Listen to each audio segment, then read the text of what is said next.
வணக்கம். தந்தை பெரியார் அவர்களுக்கு, ஈரோட்டு சிங்கம் தந்தை பெரியார் அவர்களுக்கு வீர வணக்கம், வீர வணக்கம். அண்ணா திராவிட மக்கள் முன்னேற்ற கழகத்தின் சார்பில் ஐயா பெரியாருக்கு வீர வணக்கம். ஈரோட்டு சிங்கம் ஐயா பெரியாருக்கு வீர வணக்கம். பகுத்தறிவு பாதையில் நடப்போம்.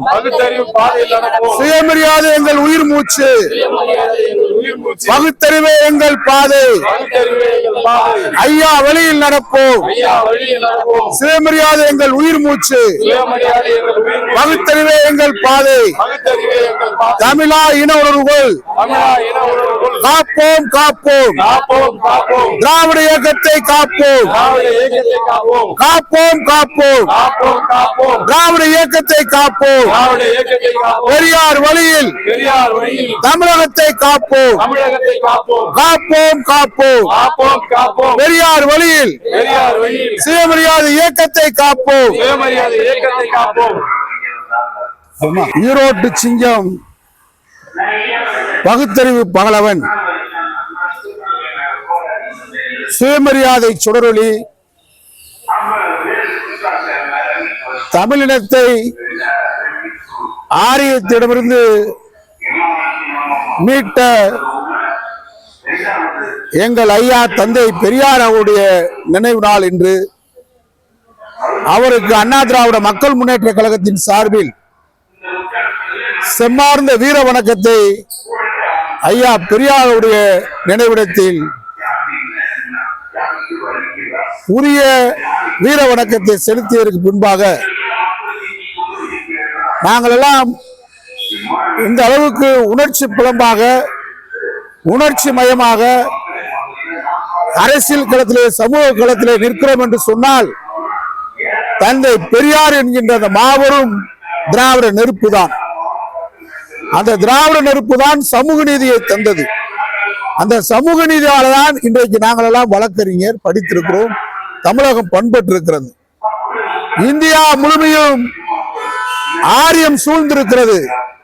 அந்த ஆரிய சூழ்ச்சியை வேரோடும் வேறொரு மண்ணோடும் திராவிட களத்தில் தமிழகத்தை வீழ்த்தியவர் நம்முடைய தந்தை பெரியார்.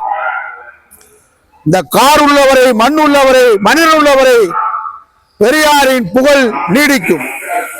பெரியார் புகழ் நீடிக்கின்றவரைதான் தமிழகத்தில் சுயமரியாதை இருக்கும்.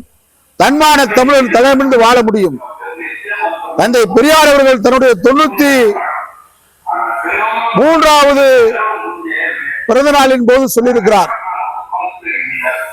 எனக்கு முன்ன மாதிரி உடல் செரிக்கவில்லை, உணவு எனக்கு மிகவும் சிக்கலாக இருக்கிறது, உடல்நிலை ஒத்துழைப்பில்லை, பல்வேறு உபாதையில் இருக்கிறது.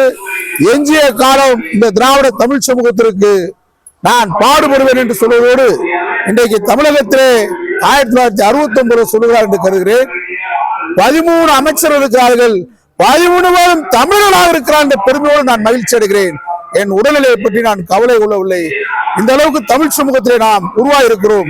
தமிழ்நாடு சட்டமன்றத்தில் தமிழர்கள் சட்டமன்றமாக இருக்கிறது. முழுமையாக நான் பெருமைப்படுகிறேன்.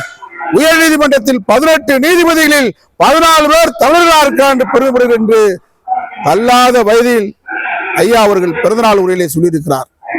இன்றைக்கு அப்பொழுது அவர் ஒரு வார்த்தையை சொல்கிறார், எனக்கு வேதனை என்னென்றால் விபிசினர்கள் தமிழகத்தில் உருவாகிறார் என்று. அப்படிப்பட்ட 8 பெண்கள் இன்றைக்கு உருவாகிதான் பெரியார் என்கின்ற கடப்பாறையை, ஆரிய கடப்பாறையை வச்சு இடிப்போம் சொல்லி ஒரு திருட்டு நாய் பேசுறான். அன்னைக்கே ஐயா சொல்றார், விபிசின உருவாவாண்டு 8 உருவாவான் தெரியும். தமிழ்நாட்டை பொறுத்தளவில் பெரியார் என்கின்ற அந்த கடப்பாறை இருக்கிறவங்க தாண்டா நீ மனுஷனா இருக்க முடியும்.